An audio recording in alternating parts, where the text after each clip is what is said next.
नमस्कार मित्रों। आचार्य चाणक्य ने कहा था कि मनुष्य की सबसे बड़ी शक्ति उसका ज्ञान नहीं बल्कि यह समझ है कि उसे क्या बोलना चाहिए और क्या नहीं। बहुत से लोग अपनी ही जुबान की वजह से नुकसान उठाते हैं। वे ऐसी बातें दूसरों को बता देते हैं जिन्हें गुप्त रखना चाहिए था। बाद में वही बातें उनके दुख, अपमान और असफलता का कारण बन जाती हैं। आज हम जानेंगे उन 3 बातों के बारे में जिन्हें चाणक्य के अनुसार किसी को नहीं बताना चाहिए।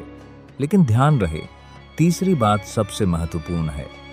अधिकांश लोग यही गलती करते हैं और फिर जीवन भर पछताते हैं। पहली बात, अपनी कमजोरी। हर इंसान में कुछ न कुछ कमजोरी होती है। कोई भावनात्मक रूप से कमजोर होता है, कोई आर्थिक रूप से और कोई मानसिक रूप से। मूर्ख व्यक्ति अपनी कमजोरी हर किसी को बता देता है। उसे लगता है कि सामने वाला उसकी मदद करेगा, लेकिन दुनिया में हर व्यक्ति आपके हित के बारे में नहीं सोचता। कुछ लोग आपकी कमजोरी जानकर आपका फायदा उठाने लगते हैं। कल्पना कीजिए कि किसी व्यापारी को अपने व्यापार की सबसे बड़ी कमजोरी पता है। अगर वह यह जानकारी अपने प्रतिस्पर्धी को बता दे तो क्या होगा? प्रतिस्पर्धी उसी कमजोरी का लाभ उठाकर उसे नुकसान पहुंचाएगा। यही नियम जीवन में भी लागू होता है। जो व्यक्ति अपनी हर परेशानी और कमजोरी दुनिया को बताता फिरता है, वह अनजाने में अपने विरोधियों को हथियार दे देता है। इसका मतलब यह नहीं कि किसी से सलाह न लें, लेकिन अपनी कमजोरी केवल उन्हीं लोगों के साथ साझा करें जो वास्तव में आपके शुभचिंतक हों। चाणक्य कहते हैं कि बुद्धिमान व्यक्ति अपनी कमजोरी को सुधारने में समय लगाता है, उसका प्रदर्शन करने में नहीं। दूसरी बात, भविष्य की योजना। आजकल बहुत से लोग कोई नया काम शुरू करने से पहले ही पूरी दुनिया को बता देते हैं। वे कहते हैं, मैं ये बिजनेस शुरू करने वाला हूँ, मैं ये बड़ा काम करने वाला हूँ, मैं बहुत जल्दी सफल होने वाला हूँ। लेकिन अक्सर देखा गया है कि जो लोग सबसे ज्यादा घोषणा करते हैं वे सबसे कम परिणाम लाते हैं। क्यों? क्योंकि योजना बताने के बाद व्यक्ति को ऐसा महसूस होने लगता है जैसे उसने आधा काम पूरा कर लिया हो।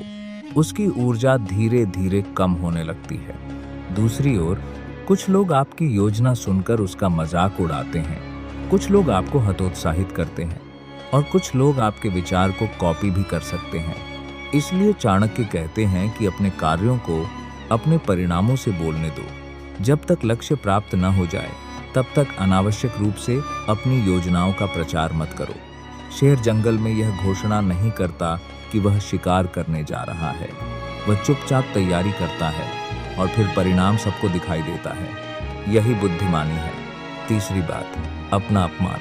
अब बात करते हैं उस बात की जिसे चाणक्य सबसे अधिक गुप्त रखने की सलाह देते हैं। वह है अपना अपमान। जब कोई व्यक्ति आपका अपमान करता है तो आपको दुख होता है, लेकिन कई लोग उस घटना को हर किसी को बताने लगते हैं। वे बार बार उसी अपमान को दोहराते हैं। हर नए व्यक्ति को बताते हैं कि उनके साथ क्या हुआ। धीरे धीरे वह घटना उनके जीवन की पहचान बन जाती है। याद रखिए, जिस अपमान को आप बार बार बताते हैं उसे आप स्वयं जीवित रखते हैं। बुद्धिमान व्यक्ति अपमान को अपनी कमजोरी नहीं बनने देता, वह उसे अपनी ताकत बना लेता है।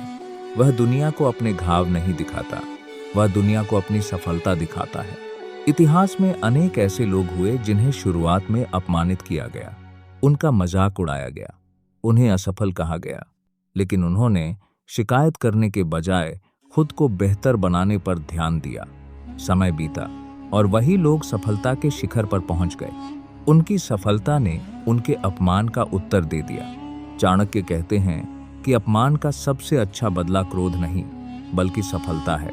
एक अतिरिक्त शिक्षा, चाणक्य केवल इन 3 बातों को छिपाने की सलाह नहीं देते। वे यह भी सिखाते हैं कि हर बात हर व्यक्ति को नहीं बतानी चाहिए। हर मुस्कुराने वाला मित्र नहीं होता, हर प्रशंसा करने वाला शुभचिंतक नहीं होता और हर सलाह देने वाला आपका हितैषी नहीं होता। इसलिए व्यक्ति को बोलने से पहले सोचना चाहिए। जो बात बोलने के बाद आपके नियंत्रण से बाहर हो जाए, उसे बोलने से पहले 100 बार विचार करें। शब्द तीर की तरह होते हैं, एक बार निकल जाएं तो वापस नहीं आते। निष्कर्ष, मित्रों, चाणक्य के अनुसार जीवन में 3 बातें कभी किसी को नहीं बतानी चाहिए: अपनी कमजोरी, अपनी भविष्य की योजना, अपना अपमान। जो व्यक्ति इन बातों को समझ लेता है वह अनावश्यक समस्याओं से बच जाता है। याद रखिए, बुद्धिमान व्यक्ति कम बोलता है, अधिक सोचता है और अपने परिणामों से दुनिया को उत्तर देता है। अगर आपको यह चाणक्य नीति पसंद आई हो तो वीडियो को लाइक करें, चैनल को सब्सक्राइब करें और कमेंट में लिखें। मैं अपनी शक्ति को पहचानूंगा और उसे व्यर्थ नहीं जाने दूंगा। धन्यवाद।